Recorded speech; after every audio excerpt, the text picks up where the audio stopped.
40 गावं एकदा अधिवेशन घेतलं. मला आग्रहाने त्या ठिकाणी बोलवलं आणि मला सांगितलं की यावेळेच्या अधिवेशनाचं वैशिष्ट्य हे की सगळे गुन्हेगार जमाती आम्ही या ठिकाणी एकत्रित करणार.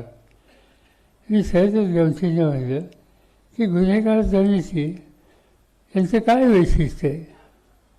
मूर्तिराजी मला सांगितलं तुम्हाला जर बघायचं असेल तर ते वैशिष्ट्य तुम्हाला त्या समारंभाच्या अधिवेशनात सुद्धा बघायला मिळेल.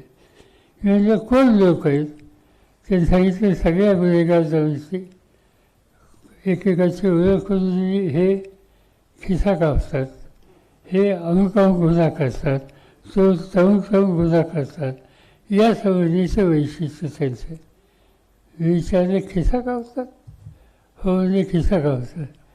म्हणजे कळत नाही का? त्या ग्रस्तांनी सांगितलं खिशात हात घाला. मी खिशात हात घातला तर माझा हात खाली गेला. माझा खिसा कधी कापला मला कळत. पण हे कर्तृत्व, हे स्किल या समाजातल्या काही घटकांच्यामध्ये परिस्थितीने आलं